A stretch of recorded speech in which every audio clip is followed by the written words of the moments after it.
ศุกร์ Good Friday เนาะ For this Friday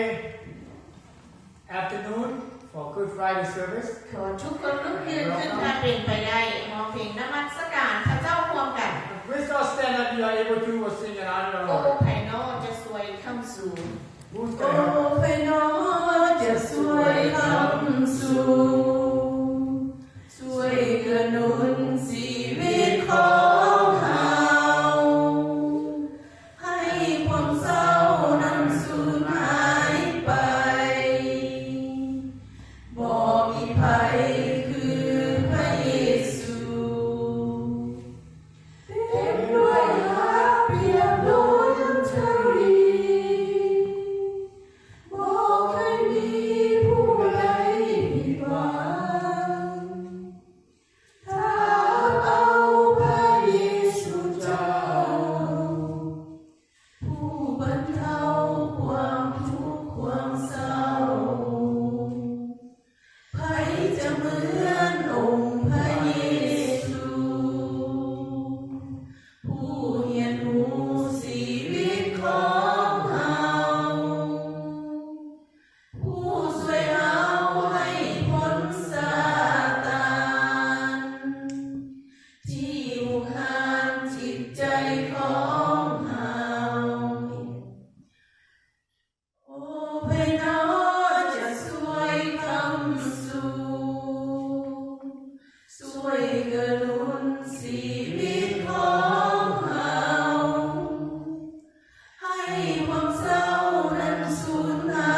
เป็นพระนามที่สัตย์ซื่อและเที่ยงธรรม and the name of the truth, เป็นพระนามทรงแสนดี and the name เป็นพระนามทรงมีความรักต่อมวลมนุษย์ and the name of love for all humankind. ลูกขอบพระคุณพระองค์ในวันนี้ We give thanks for today. พระองค์ได้ประทานให้ลูกได้เข้ามานมัสการในมื้อแห่งวันศุกร์ That you have called us in here this Friday to worship and honor you. ยอดพระคุณและความรักของพระผู้เป็นเจ้าลูกได้มีโอกาสอยู่ในที่นี้ That you give us. ขอพระองค์เจ้าทรงพระวิญญาณบริสุทธิ์ทรงสวดให้ลูกในเวลานี้ May the Holy Spirit cover all of us. เข้าใจพระคำมันที่ลึกลับของพระผู้เป็นเจ้า Understand all your message. และลูกเชื่อว่าพระองค์จะประทานแสงสว่าง And we believe that you will give us the guiding ค light. วามจริงให้ลูกได้เห็นใน The เว truth ลานี้ that we can see ลูกสร at ร this เสริญลูก time. ขอบพระคุณในพระนามพระเยซูคริสต์เจ้าเอเม We น praise and we thank you in Jesus' name, our Lord. Amen. ขอเชิญทุกคนนั่งลง Please sit down. ต่อไปอ่านพระคัมภีร์ภาษาอังกฤษอ่านว่าภาษาลาวกันหน่อย And in English, it will be by Mr. Bob Queen. And in Laos by V. Kuhn.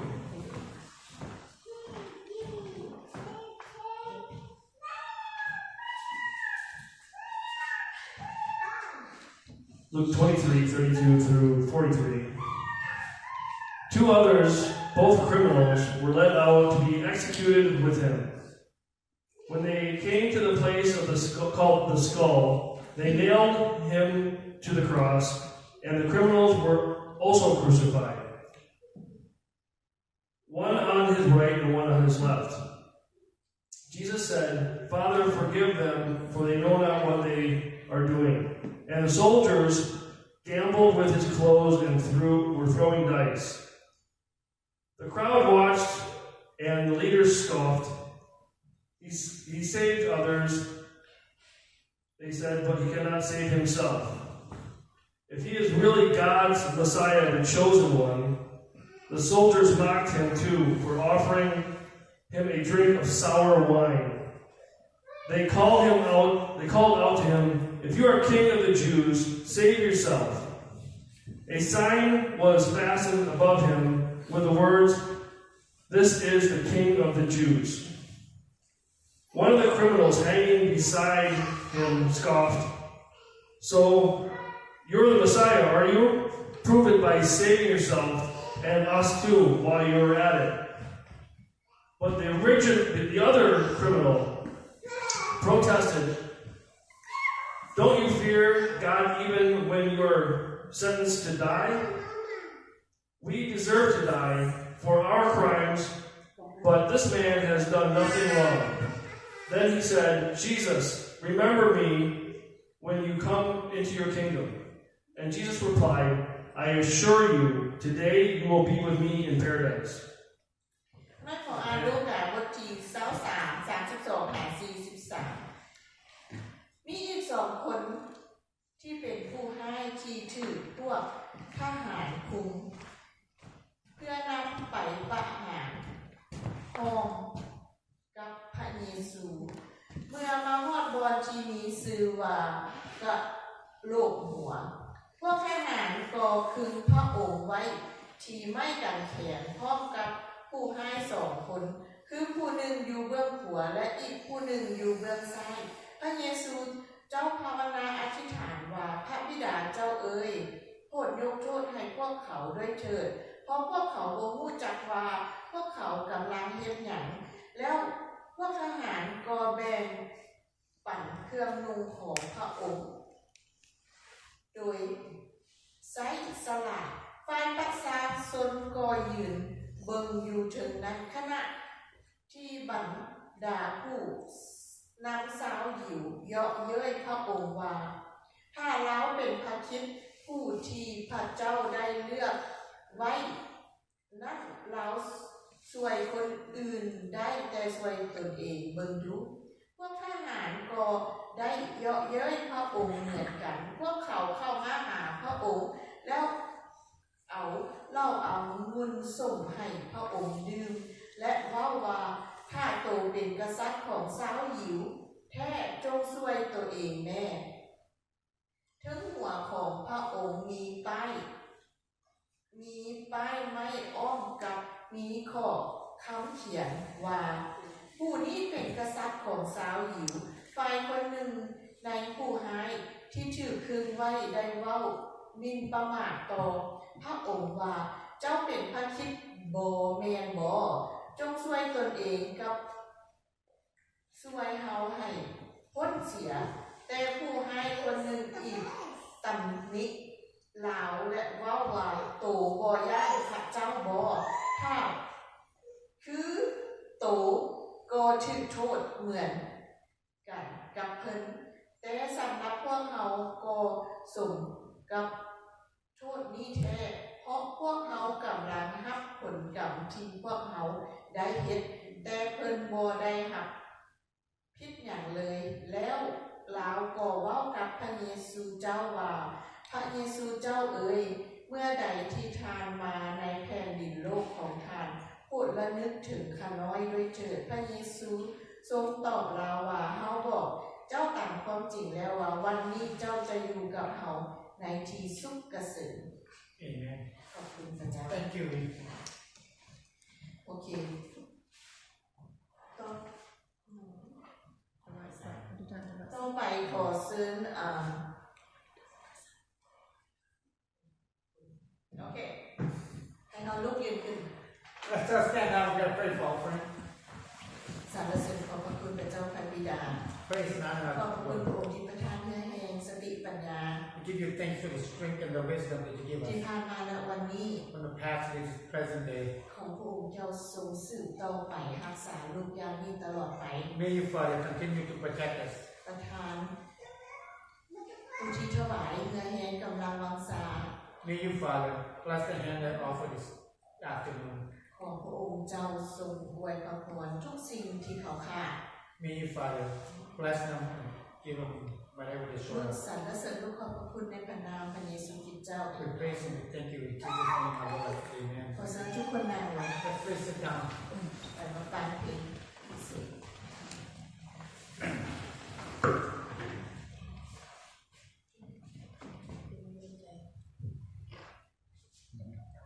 ให้เฮาบูชา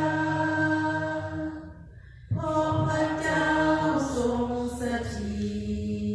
ตและจงสรรเสริญแด่พระองค์ผู้สร้างฟ้าและสวร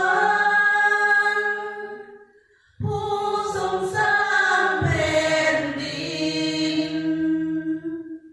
สักการะสิขอจงมีแด่พระองค์เป็นนิจ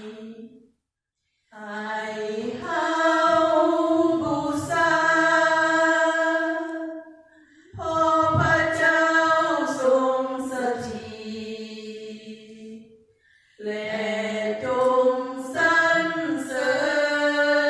ญแด่พระองค์ผู้สร้างฟ้าและสวรรค์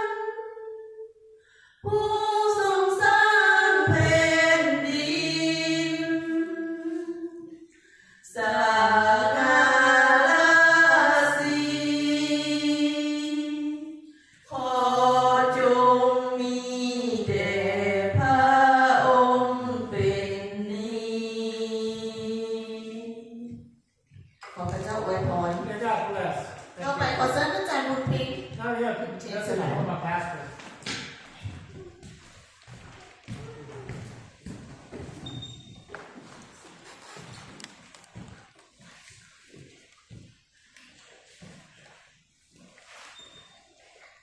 สวัสดีพ่อแม่พี่น้องที่รักขององค์พระผู้เป็นเจ้า Somebody. Good evening all the love of God มื้อนี้เป็นห้องว่าวันศุกร์ประเสริฐนะพี่น้องเนาะ Today is Good Friday ซึ่งเป็นวันที่องค์พระเยซูถือขาด้วยกำมือของคนโสหาย และด้วยกำมือของคนที่บ่เชื่อในพระองค์ Today is the day that Jesus killed by the hand of evil people and by the hand of non-believer people ดังนั้นพวกเขาผู้ที่มีความเชื่อจึงได้เข้ามาเต้าร่วมกันเพื่อแสดงความเศร้าโศกเสียใจในการสิ้นพระชนม์ขององค์พระเยซู So we are all believers. We come to the temple to show our sorry and mourn about his death. อาจารย์ขอบใจนักพี่น้องทุกๆคนที่ได้เข้ามาในพระวิหารเพื่อมาไว้อาลัยถึงดวงวิญญาณขององค์พระเยซูเจ้า I thank you to all of you to come to the temple to pay respect to his soul. ขอพระเจ้าอวยพรพี่น้อง Let us pray. พระเจ้าพระบิดาผู้ดูเขามาเต้าร่วมกันเพื่อแสดงความเศร้าโศกเสียใจในการตายของพระองค์ Father, we come together to show our sorrow about your death. พระเจ้าพระบิดาขอบคุณสำหรับความรักของพระองค์ที่มีต่อพระองค์ Father, we give thanks to you for your love to all of us in here. ขอบพระคุณสำหรับพระบุตรองค์เดียวขององค์พระเยซูของพระองค์คือองค์พระเยซูที่ได้ล้มตายอยู่ในโลกนี้อยู่ที่ไม้กางเขนเพื่อแทนความผิดบาปของเรา Thank you for the only Son Jesus Christ you sent on earth to die on the cross to redeem people out from sin พระเจ้าพระบิดาผู้ขอพระคุณพระองค์ที่พระองค์ยอมสละชีวิตของพระองค์เพื่อผู้ทุกคน Father, we give thanks to you that you sacrifice yourself for all of us in here เป็นพระคุณอันล้ำค่าที่สุดในโลกพระเจ้าพระบิดา is the most valuable to all people who believe in you ขอบคุณอธิษฐานร่วมกันในพระนามขององค์พระมหาเยซูคริสต์เจ้า Amen. We pray together in your name Jesus Christ our Lord. Amen. วันนี้อาจารย์จะแบ่งปันเกี่ยวกับเรื่องการสิ้นพระชนม์ขององค์พระเยซู Today I will share about the death of Jesus. อาจารย์จะเริ่มด้วยพระคัมภีร์มัทธิยมาระโกลูกาและโยฮันไปพร้อมๆกัน I will begin in the Gospel of Matthew, Mark, Luke, and John combined together. อาจารย์อยากให้พี่น้องทุกๆคนได้วาดภาพเบิ่งเด้อพี่น้องเด้อเวลาอาจารย์เทศไปพี่น้องจะเห็นผู้ขององค์พระเยซูการทำลายจากการโศกให้ของคนบาป Today I would like all of you please image see the picture the evil people destroy Jesus between I preach เรื่องเล่าเป็นอย่างนี้พี่น้องที่รักของพระเจ้า The story like this ในคืนหนึ่งหลังจากที่องค์พระเยซูได้จบภาวนาอธิษฐาน In the night after the Lord God Jesus he finished his prayer แล้วก็มีประชาชนเฒ่าแก่ปาโลหิตธรรมจารย์พร้อมกับยูดาห์สาวกขององค์พระเยซูคนหนึ่งได้ทรยศต่อองค์พระเยซูมาจากองค์พระเยซู Suddenly the people the elder the teacher on the road including Judas the one of disciple of Jesus he betrayed Jesus to deliver people ผู้ที่มานำกันพระเจ้าบ่รู้จักองค์พระเยซูมีแต่ยูดาห์เท่านั้นรู้จักองค์พระเยซู Not too many people knew Jesus only Judas she knew Jesus very well ดังนั้นยูดาห์จึงสัญญาณให้คนรู้ว่าเฮาไปจูบไผแม่นผู้นั้นก็คือองค์พระเยซู Then Judas he signaled to the people to know if I kiss someone that one is Jesus แล้วองค์พระเยซูลงมาถามเขาว่าพวกเจ้าสอบหา Then Jesus came and asked them Who are you looking for แล้วพวกเขาตอบว่ามาสอบหาเยซูไทนาซาเรต Then they said to him Jesus of Nazareth และองค์พระเยซูเลยตอบพวกเขาว่าเฮานี่แหละคือผู้นั้น Jesus said to them I am the one เมื่อพวกเขาได้ยินเสียงขององค์พระเยซูพวกเขาได้ย่างกลับหลังและพากันลงดิน After they heard the power of voice of Jesus they walked backward and fell on the ground because they are afraid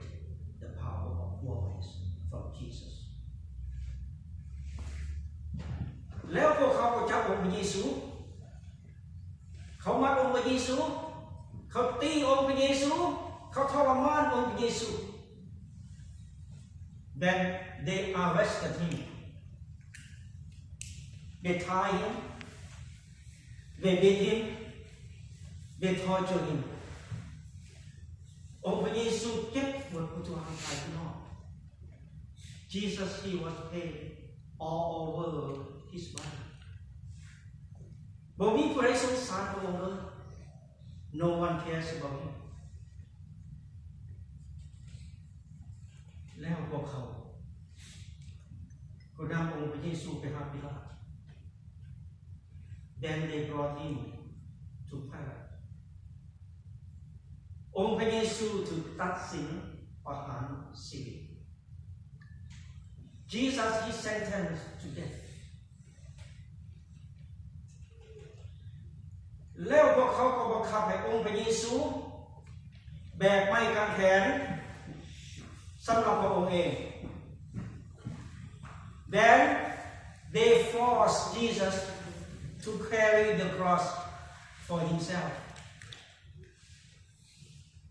องค์พระเยซูเหนื่อยองค์พระเยซูหิวพวกเขาไม่สนใจ Jesus he was tired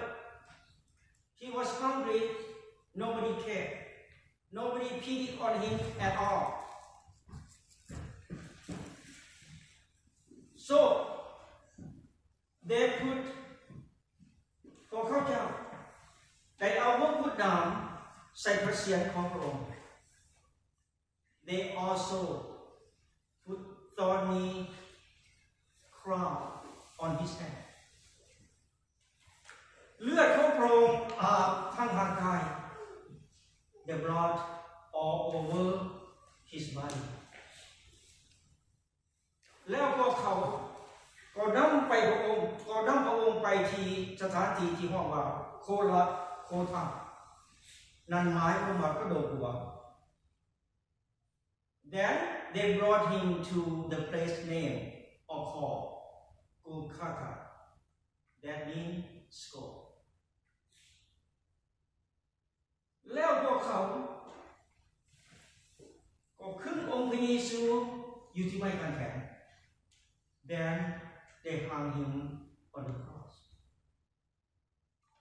พวกเขาเอาเล็กตะปูตอกตีนตอกมือของพระองค์ They nailed on his head on his hand on his leg พระองค์เจ็บปวดเหลือเกินพระองค์ ทรมานอยู่ที่ไม้กางเขน He was so painful. He got tortured on the cross himself. บ่มีใครสงสารพระองค์เลย No one pity in him. ในเวลาเดียวกันนั้นพวกเขาโผล่ขึ้นโจร2 คนหรือว่าคนร้าย2 คนผู้หนึ่งอยู่ขวาและผู้หนึ่งอยู่ซ้ายองค์พระเยซูอยู่กลางกลาง In the same time they hung 2 criminals, one on the left and one on the right. Jesus in the middle. แล้วคนร้ายผู้หนึ่งได้บอกดูถูกดูหมิ่นต่อองค์พระเยซูว่า One a criminal they insult to Jesus. แล้วว่า he said เจ้าเป็นพระคริสต์บ่แม่นบ่จงช่วยตนเองและช่วยพวกเขาให้พ้นเสียองค์พระเยซูบ่ตอบสายคนนั้นจักคำเดียว He said to Jesus, Aren't you the Messiah? Save yourself and us. Jesus did not say anything to the man. และคนร้ายอีกคนหนึ่งได้เว้าต่อองค์พระเยซูว่า And another criminal, he said to Jesus. พระเยซูเจ้าเอ๋ยเมื่อใดที่ทานมาในแผ่นดินของทานโปรดระลึกถึงข้าน้อยด้วยเถิด He said to Jesus, Remember me, Jesus, when you come as king. องค์พระเยซูได้ตอบแล้วว่า Jesus said to him, เขาบอกเจ้าตามความจริงว่า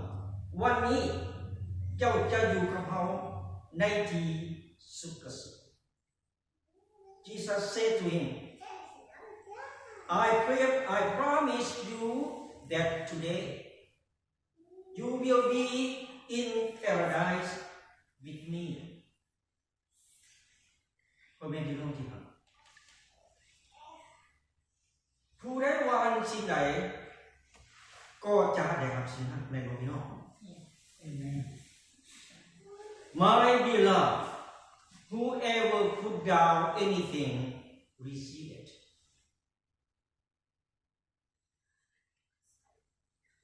ผู้ใดที่ยอมรับว่าองค์พระเยซูเป็นพระเจ้าถึงแม้ว่าในนาทีสุดท้ายของชีวิตก็จะไปกับอยู่องค์พระเยซูอยู่ที่สุขสุข Anyone or everyone who accepts Jesus, he is God. Even last minute of life will go with Jesus in paradise. วันนี้ให้พวกเรามาฟังคำอธิษฐานขององค์พระเยซู Now let us listen to Jesus' prayer. อาจารย์จะอ่านอยู่ในถอยพระคำลูกาบทที่23ข้อที่34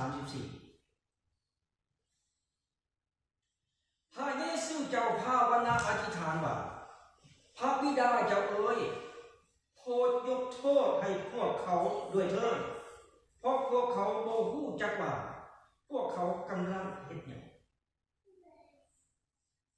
Luke 23 verse 34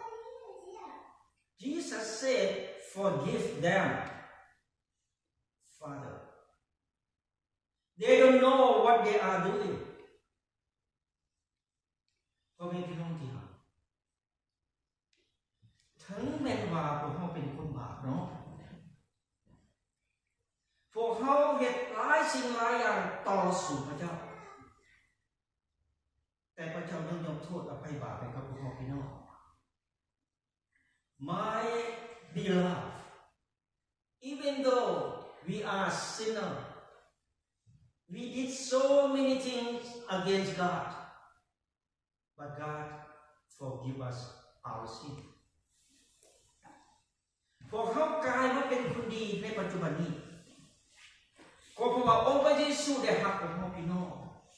องค์พระเยซูได้ยกโทษอภัยบาปให้กับพวกเรา We became good people right now and every day because God Jesus He loved us He forgave all of our sin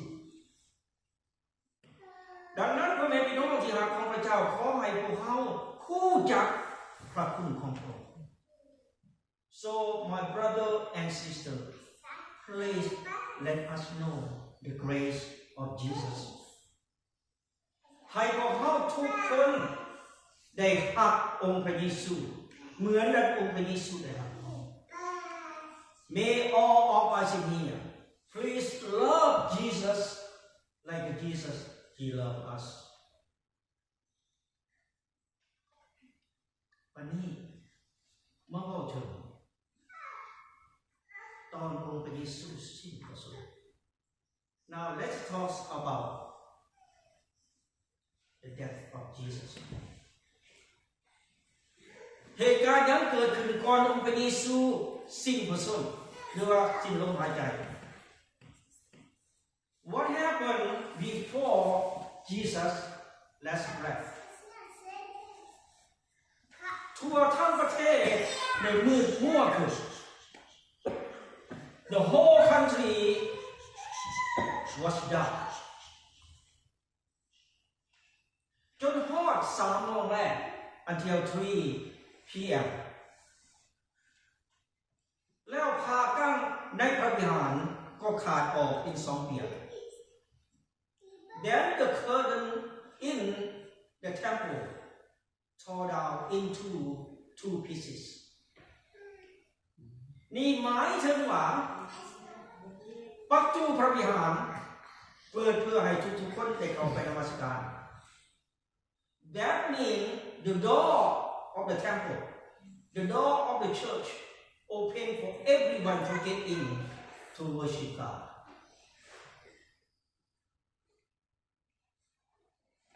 ก่อนสิ้นลมหายใจ before last breath of Jesus องค์พระเยซูได้มอบจิตวิญญาณของพระองค์ให้กับพระบิดาอยู่ในกำมือของพระบิดา Jesus said to the Father Father in your hand I place my spirit He said this and died แล้วองค์พระเยซูสิ้นใจตายพวกทหารก็เอาหอกแทงข้างขององค์พระเยซู Then the soldier stabbed on his side เลือดของพระองค์หลั่งไหลไปทั่วทั้งดินพี่น้องที่รักของพระเจ้า His blood all over on the cross พวกเขาบ่สงสารพระองค์เลย They did not pity in him at all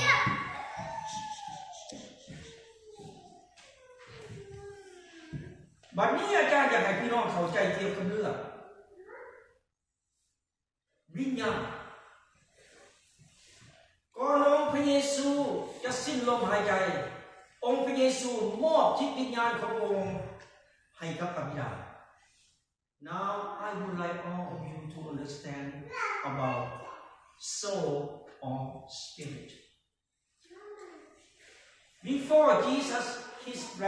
last breath he offered his soul and spirit to the Father in heaven พ่อแม่พี่น้องที่รักอาจารย์อยากบอกพี่น้องเป็นคนจริงได้เข้าใจข้อนี้ I would like to tell you the truth and understand this มนุษย์เกิดมาจากดินตามพระคัมภีร์ได้กล่าว และพวกเขาก็ขับขึ้นไปสู่ที่ดินอันนี้เป็นความจริง All human beings came from the dust and by the end we will go back to the dust This is so real and so true Nobody get away from this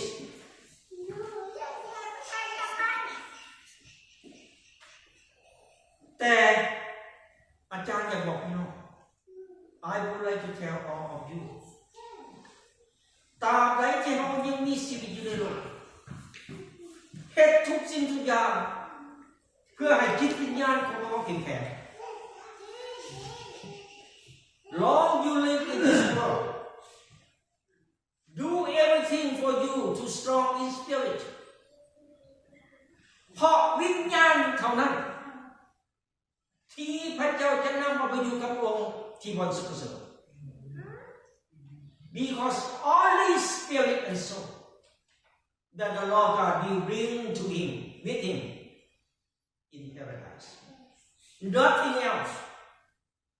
มีแต่วิญญาณเท่านั้นพี่น้อง only soul and spirit พ่อแม่พี่น้องที่มาพระบิดาเจ้าองค์ทรงสถิตอยู่ถึงสวรรคสถานพระองค์ได้ทรงพระบุตรองค์เดียวคือองค์พระเยซูลงมาในโลกตายอยู่ไม่ขังแขนเพื่อไถ่ความบาปของมนุษย์ My beloved The Father in heaven He sent His only Son Jesus Christ on earth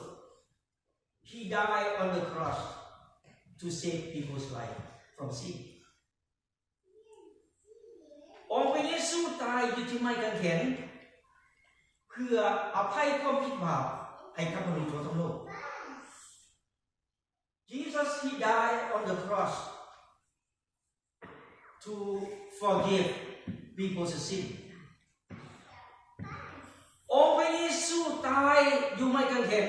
เพื่อไถ่ความบาปของมนุษย์ทั้งโลก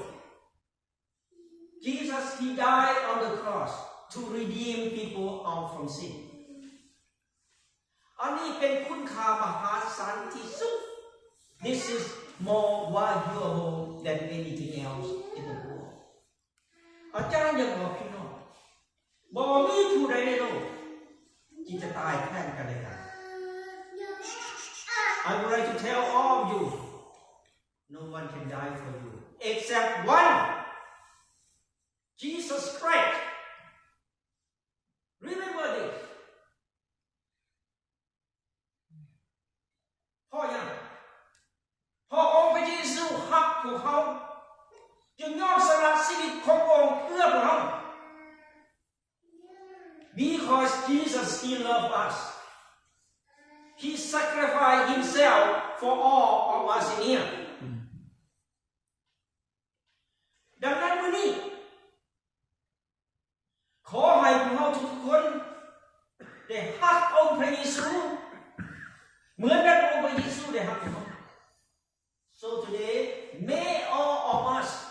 please love Jesus like Jesus He loved all of us องค์พระเยซูทำความดีกับพวกเราทุกคน Jesus He did good with all of us ความดีของพระองค์บ่มีสิ่งใดเปรียบไปเลยพี่น้องในโลกอันนี้ His goodness nothing compared in this world บ่มีผู้ใดพระองค์ที่สุด No one else greater than Jesus เอาได้ขอสรุปตรงนี้พี่น้องที่รักพระเจ้า Conclusion ขอให้พวกเราทุกคนรู้จักพระคุณความดีและความรักของพระเยซู May all of us let us know His grace His love and His goodness God bless all of you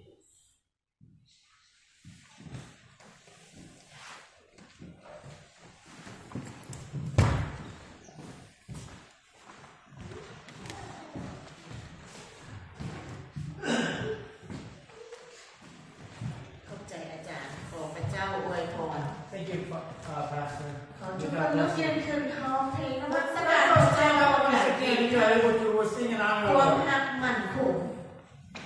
ความหักมั่นคงของพระเจ้าบ่เคยสิ้นสุดพระเมตตาบุญหลั่งลงมาอยู่เสมอไม่ทุกสาวเข้าในดวงใจซาบซึ้งทุกๆวันใหม่พระองค์ทรงความเที่ยงธรรมยิ่งนักพระองค์ทรงความเที่ยงธรรม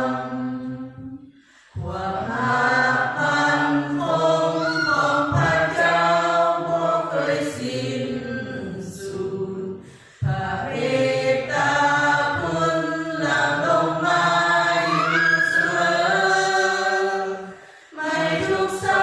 วเข้าในดวงใจซาบซึ้งทุกๆวันใหม่พระองค์ทรงความเที่ยงธรรมยิ่งนักพระองค์ทรงความเที่ยงธรรมวิญญาณข้าแสวงหาพระเจ้าคือดังกวางน้อยแสวงหานำทร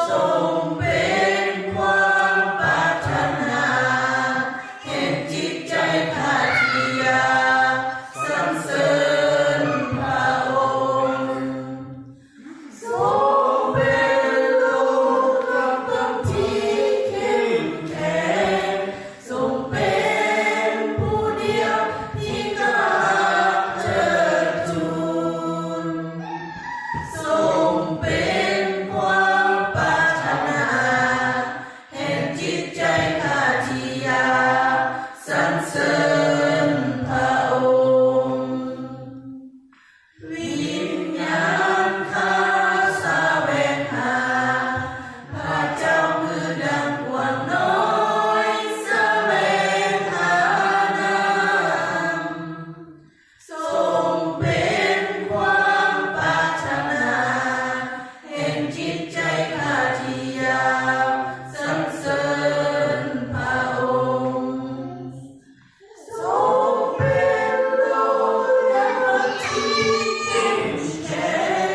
ทรงเป็นผู้เดียวที่น่าเชิดชูนทรงเป็นความปรารถนาแห่งจิตใจข้าที่อยากสรรเสริญพระองค์สรรเสริญขอบพระคุณพระเจ้าพระบิดา Praise and honor our Lord. ขอบพระคุณพระองค์สำหรับคำสอนของพระผู้เป็นเจ้า We thank you for the lesson that you gave us today. ขอให้คำสอนนี้ได้ฝังเข้าไปในจิตใจของลูก May this message planted in our heart. และให้ลูกได้นำใช้กับชีวิตประจำวันของลูก And maybe use this on our everyday life. ขอพระองค์เจ้าทรงอวยพรชีวิตการดำรงชีวิตในประจำวันของลูก May you, Father, bless us every day as we go through our daily life. ประทานความรักสันติสุขลงมาในทางกลางของพวกลูก Bless ด้วย us with love and mercy. พระเจ้าพระบิดา Oh, Heavenly Father, ขอพระองค์เจ้าทรงสืบต่อรักษาลูกตลอดไป may you continue to และ watch ให้ลู over กไป us ทางที่ชอบธรรม and lead us to ปก righteousness ปักรักษาลูกออกจากมารซาตานสิ่ง and ชั่ว take ร้าย us away from the temptation. เพราะพระองค์ผู้เดียวที่จะรักษาลูก And you, the only one, can protect ลูก us. สรรเสริญลูกขอบพระคุณในพระนามพระเยซูคริสต์เจ้าเอ We เมน praise and we thank you in Jesus' name, our Lord. Amen. ต่อไปขอเชิญอาจารย์เพลง I will hear a person pray from our pastor.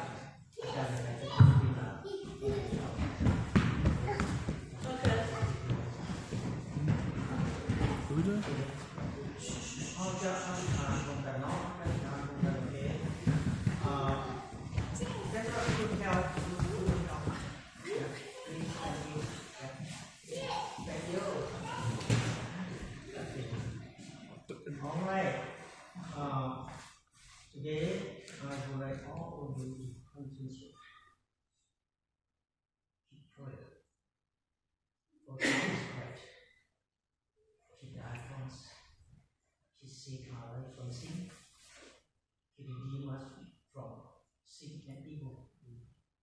help us with everything. He died for us. Everyone can pray. Pray together right now, please. Or say that.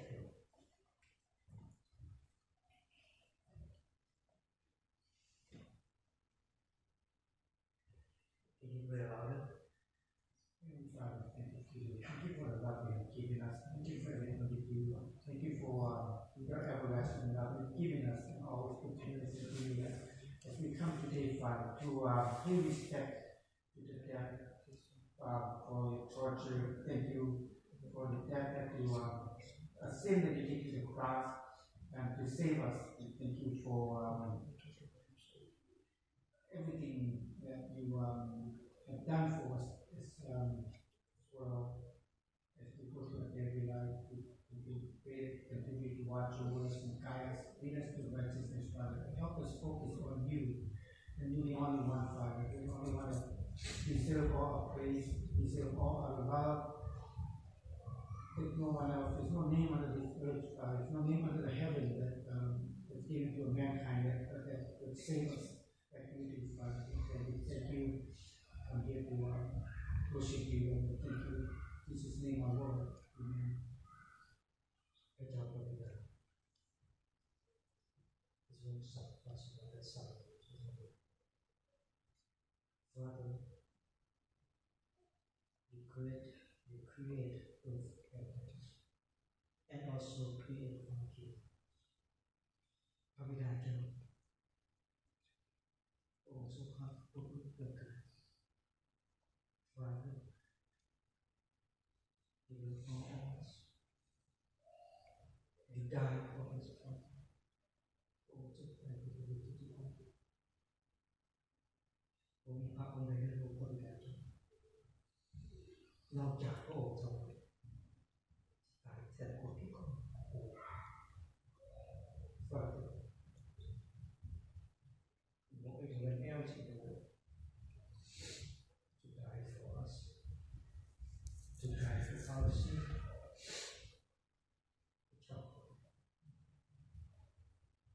คุณมีสิ่งใดที่จะตอบแทนคุณของเรา Father, we don't have anything to give to you. Only thing we have just open you. Come to worship you, Father.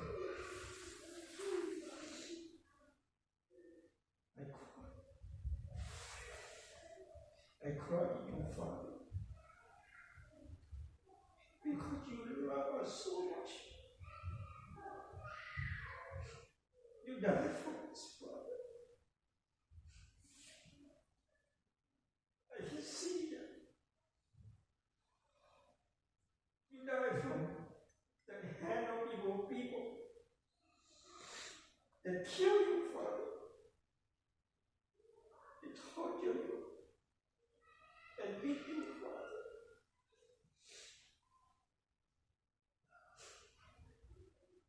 Don't be that. Who see this? Who see the Father, we believe that you love all of us around the world. You save us from sin. You came from the heaven to die on the cross for us, Father.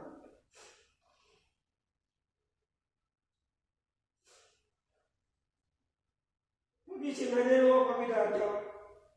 Just some tear from her combo. TV Tomano. Father, no one in the world that compare to you, that you love all of us in the world. องค์สวยเราทุกสิ่งทุกอย่าง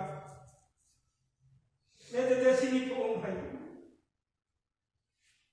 You help us everything, Father, even your life you give to all people around the world. พระองค์ทรงมีพระคุณและความรักต่อลูกและเกินพระบิดาเจ้า